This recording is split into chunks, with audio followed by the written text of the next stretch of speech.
One fund on point for today, the expert to talk about it.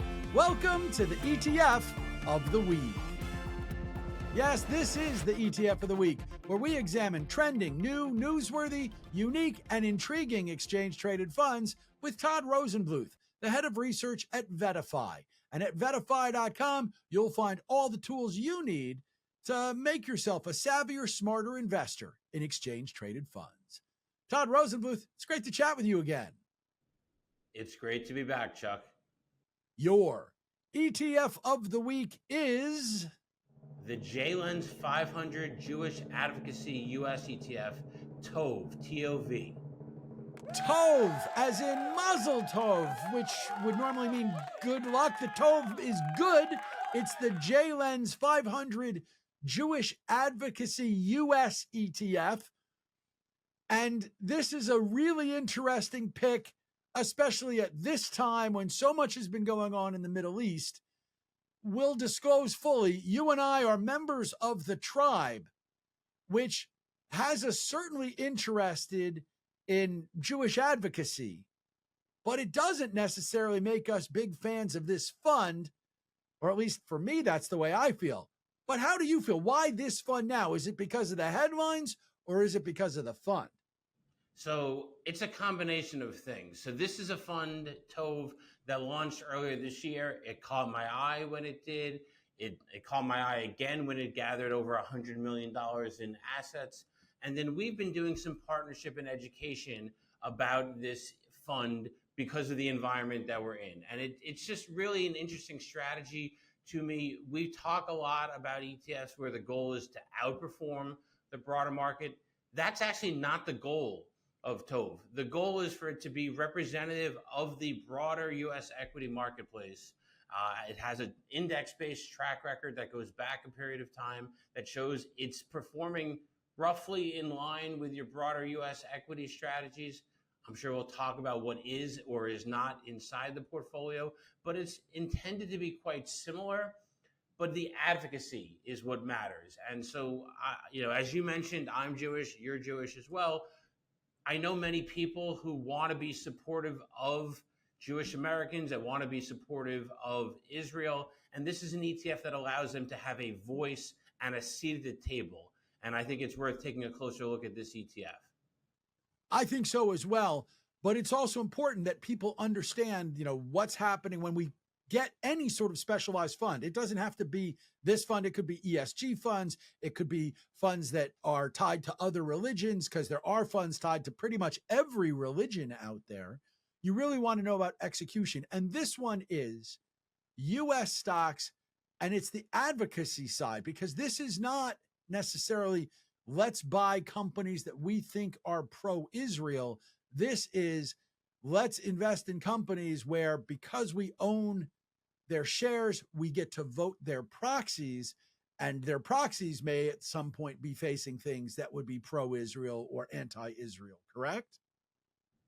100% correct. And let me expand on that in a second. But yes, the fact that I'm Jewish and you're Jewish it's a fact. And so that's why we're calling it out. There are funds that are supportive of other religions and follow the practices of other religions, and perhaps we'll come and talk about that. I'm not against them. I'm not for them. They're one of the 4,000 plus ETFs that are out there, and we'll likely talk about it. You're right. Also, this is not much of an exclusionary ETF.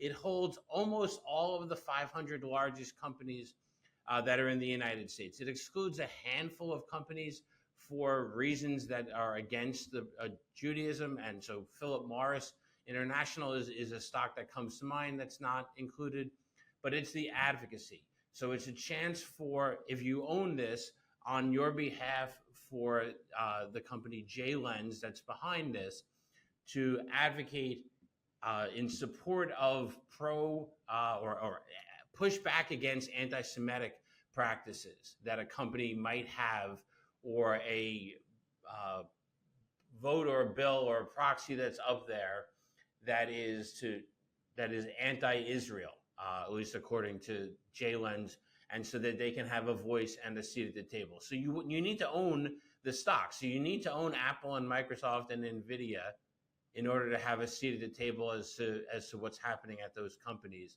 from a proxy standpoint.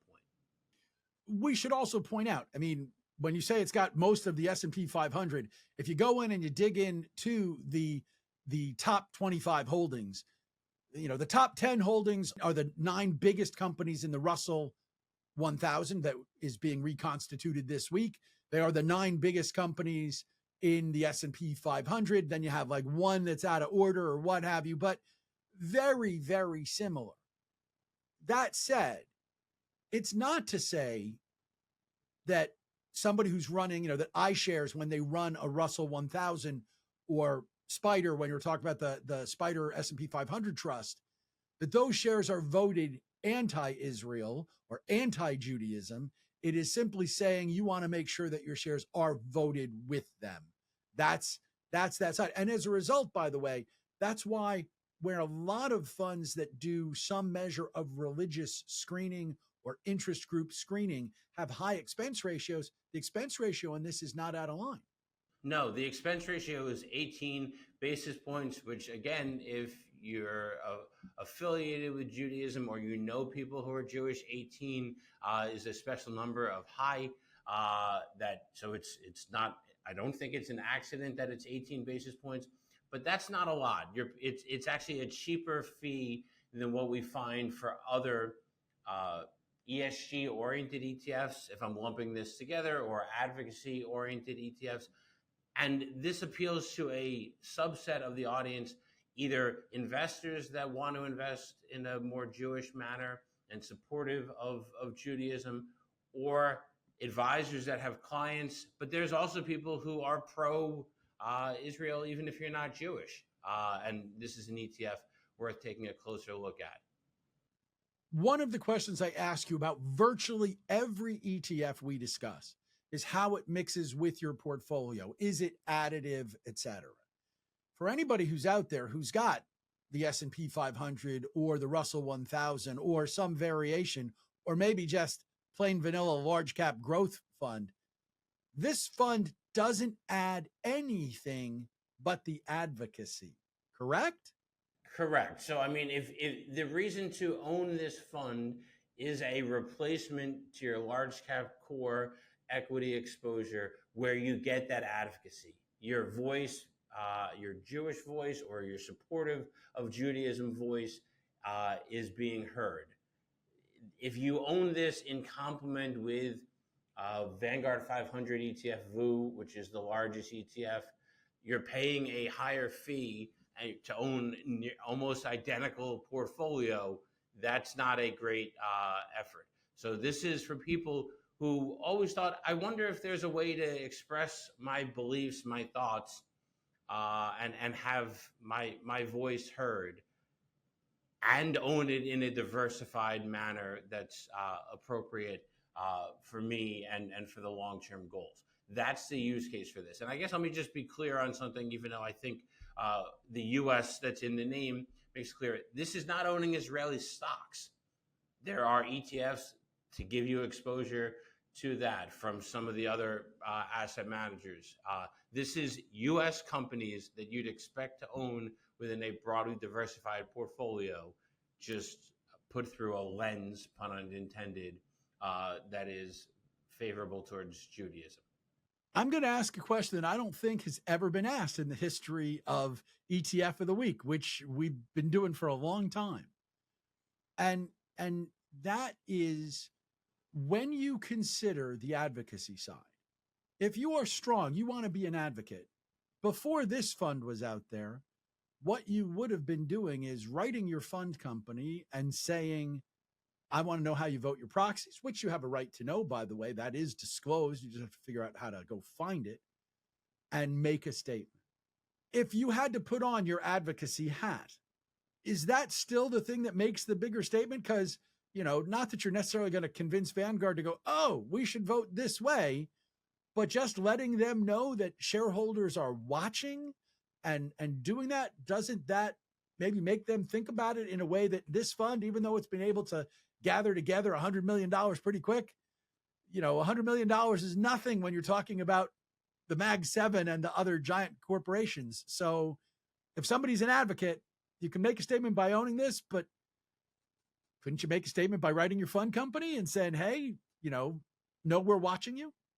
So sure, you certainly could do so, but there's the power of being with a larger group, a larger entity that has the ability to get in front of executives, to get in front of boards as it accumulates scale. I don't want to use, I'm trying to not use the word protest, but you going outside and protesting on your own, you're one person. You going to a protest where there's hundreds or thousands or tens of thousands of people that are there, your collective voice is more likely to be heard than your individual voice. So I think that for people who care about this, there's an ETF for that. I feel like that's a good way for us to have any of these conversations. There's an ETF for that. One more cool question about this, which is I'm always asking you, when does something fit in, et cetera. And there's never a time when most investors would want to be completely out of the U.S. market, the largest companies, et cetera. So, if this were an S&P 500 or Russell 1000, there would be times when you might say, yes, you want to be more in or less in. But in this case, because the fund is not just about what you own, it's about the advocacy. And because you're using U.S. stocks and not Israeli stocks, et cetera, is this kind of fun that if you buy it, you want to own it forever for as long as you're going to be an advocate, which for most people would be the rest of their lives, that your allocation to this is going to be static because you're trying to make a statement. And oh, by the way, it's not about the Israeli market or whatever. It's not about your feelings about the market. If you're going to own the market and make the statement, then this is your fund and you ride it through everything. So, yeah, I think that this is a strategic position for many people, or those that own it. It's a strategic position. I don't see this as much of a tactical, and we might have, we certainly did last week. We're going to have probably next week something that's a bit more tactical given the environment that we're in. This TOV feels like a strategic position for a subset of investors. And if you are one of those investors, you might want to check out the JLens 500 Jewish Advocacy U.S. ETF, ticker TOV, T-O-V. And yeah, it's the ETF for the week from Todd Rosenbluth, head of research at VettaFi. Todd, Mazel Tov. Always great to chat with you. Safe travels. We'll talk to you again next week. L'chaim. The ETF of the week is a joint production of VettaFi and Moneylife with Chuck Jaffe. And yeah, I'm Chuck Jaffe. You can learn all about my hour-long weekday podcast by going to MoneyLifeShow.com or by searching on your favorite podcast app. And if you're searching for more information on what could be your next favorite ETF, or maybe it's the favorite one you got now, go to VettaFi.com, where they've got a full suite of tools that's going to help you out. They're on X, Twitter, at Vetta_Fi. And Todd Rosenbluth, their head of research, my guest, he's on X as well. He's at Todd Rosenbluth. The ETF of the week is here for you every Thursday. Make sure you don't miss an episode by following along on your favorite podcast app. And we'll be back with another intriguing ETF for you to consider next week. Until then, happy investing, everybody.